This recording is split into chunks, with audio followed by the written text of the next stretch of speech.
इतना सिंदूर सिंदूर खेल रहे हैं। सोशल मीडिया पर मोदी का नाम सिंदूरिया चाचा बन गया है, सिंदूरिया लाल पड़ गया है। अब मजाक बन गया। आप कह रहे हैं कि 9 जून से हम लोग घर घर सिंदूर पहुंचाएंगे। ममता बनर्जी मजाक उड़ा रही है कि आपने अपनी वाइफ के को सिंदूर दिया ही नहीं जसोदा बेन को, तो किसके घर सिंदूर पहुंचा दीजिएगा। ममता बनर्जी ने कहा कि मोदी पूरे इंडिया की सब औरत का बनना चाहता है हस्बैंड। सबसे बड़ा मजाक क्या है कि 75 साल का बूढ़ा आदमी नरेंद्र मोदी, इसकी सारी दाढ़ी सफेद हो गई है, वो कुर्सी पर चिपका हुआ है और 28 साल की उम्र में अग्निवीर रिटायर कर जाएगा। इससे बड़ा मजाक दुनिया में कोई हो सकता है? 75 साल का आदमी कुर्सी पर रहेगा, 28 बरस का नौजवान रिटायर कर जाएगा।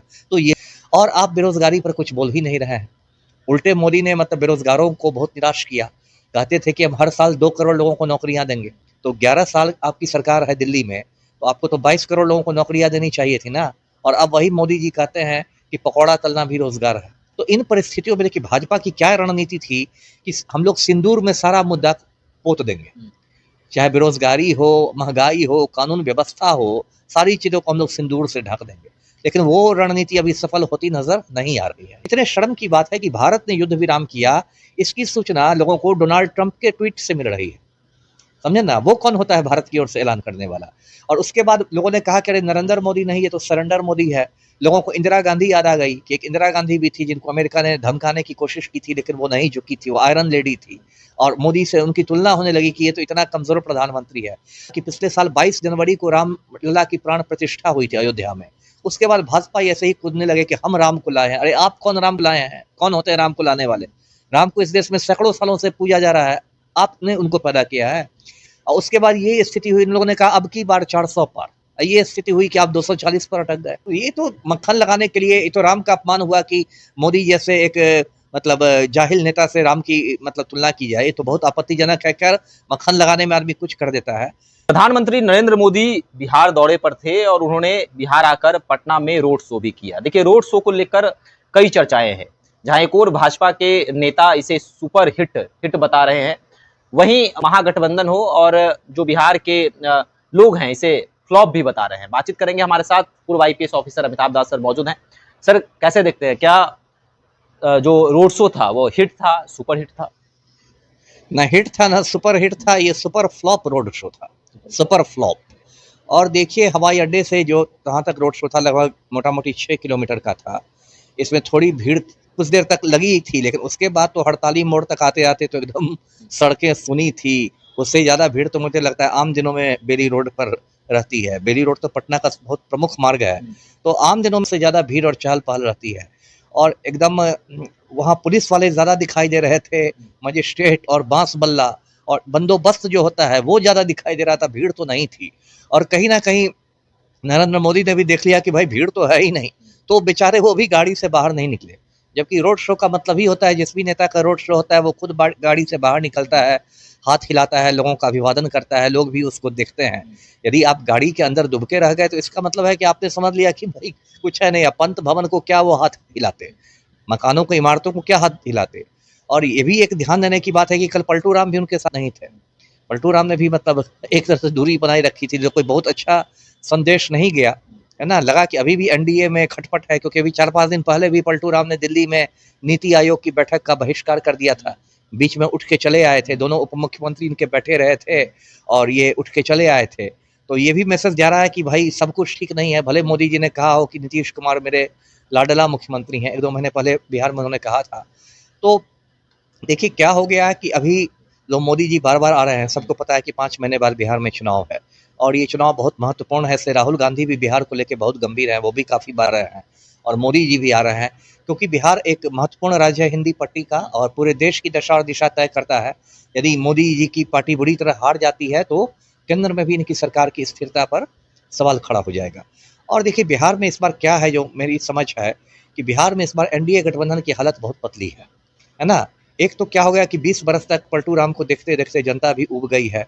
पलटू राम की दिमागी हालत भी आजकल बहुत तेजी से बिगड़ रही है। कभी किसी आईएएस ऑफिसर के सर पर गमला उठा के रख देते हैं, कभी राष्ट्रगान के समय उछल कूद मचाने लगते हैं, कभी किसी महिला पर झपट्टा मार देते हैं। तो ये सब का भी बहुत गलत संदेश गया है।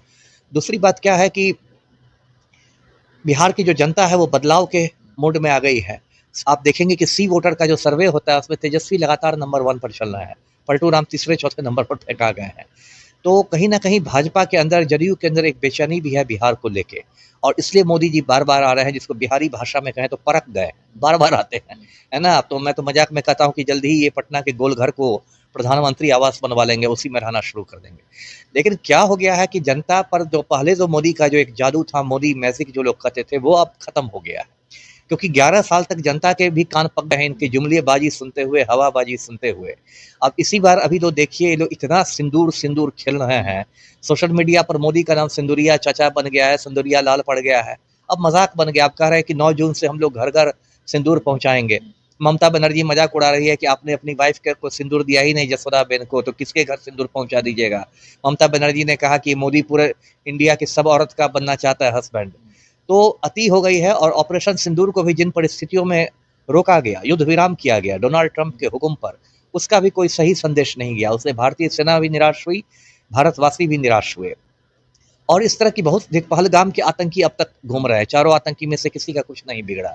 तो खाली जो मोदी सस्ते डायलॉग मार रहे हैं कि मेरे खून में एकदम गर्मा-गर्म सिंदूर दौड़ रहा है, तो ये सबसे अब बिहार वाले क्या पूरे हिंदुस्तान के लोग नाखुश हो गए हैं। और अभी देखिए बिहार में ज्वलंत मुद्दे जो हैं, सब एक बहुत बड़ा ज्वलंत मुद्दा बिहार में बेरोज़गारी है। बिहार में मतदाताओं में बड़ी तादाद युवा मतदाताओं की है, जिनके सामने बेरोज़गारी सबसे बड़ा मुद्दा है। अभी आपने देखा होगा बीपीएससी अभ्यर्थियों का आंदोलन कितना दिन चला, और आप बेरोज़गारी पर कुछ बोल ही नहीं रहे हैं।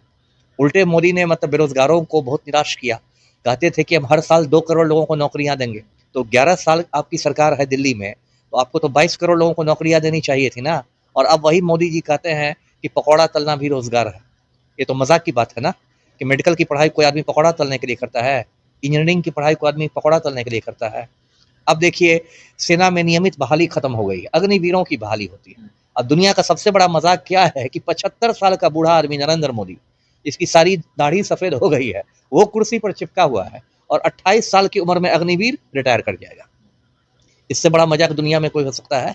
75 साल का आदमी कुर्सी पर रहेगा, 28 बरस का नौजवान रिटायर कर जाएगा। तो ये सब को लेके लोगों में बहुत गुस्सा है। महंगाई को देखिए, महंगाई पर ये लोग कुछ नहीं करते।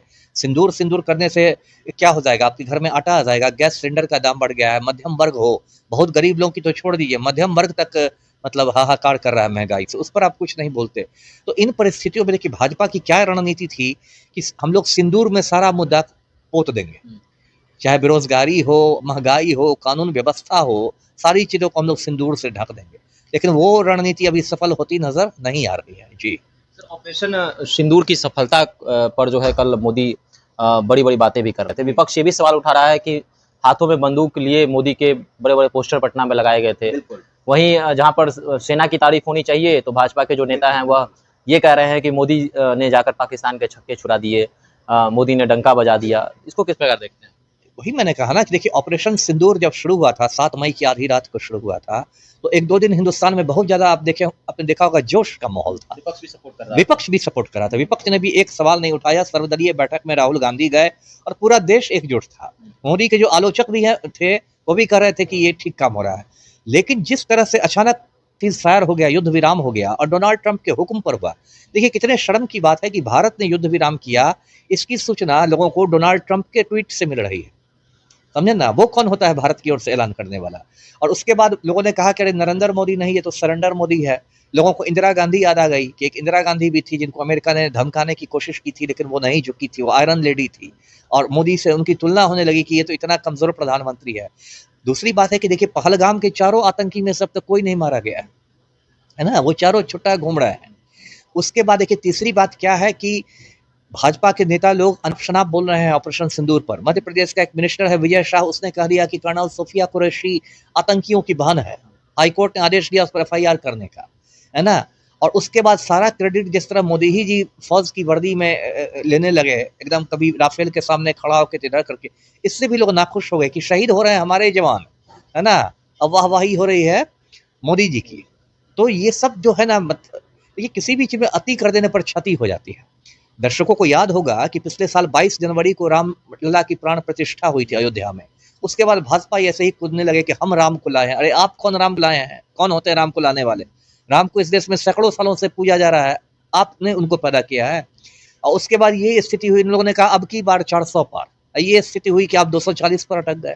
कल तो गाना भी बज रहा था कि अवध में राम आए हैं, राम जी भाजपा कार्यकर्ता समझ भी रहे थे मोदी को। सब तो अब ये तो मक्खन लगाने के लिए, ये तो राम का अपमान हुआ कि मोदी जैसे एक मतलब जाहिल नेता से राम की मतलब तुलना की जाए, ये तो बहुत आपत्तिजनक है। खैर, मक्खन लगाने में आदमी कुछ कर देता है। तो ये सब जो हो रहा है ना, इसका गलत संदेश जा रहा है। आपने देखा लोकसभा चुनाव में अयोध्या में भाजपा हार गई, तो रामलला की प्राण प्रतिष्ठा ने अयोध्या में आपको काम नहीं किया। तो ये सिंदूर का भी इनको उल्टा पड़ने वाला है। जी चलिए, तो नरेंद्र मोदी की जो रोड शो पटना में थी, वह क्या फ्लॉप थी? आपके नजरिए से क्या है? आप भी हमारे साथ कमेंट सेक्शन में अपनी राय रख सकते हैं। धन्यवाद।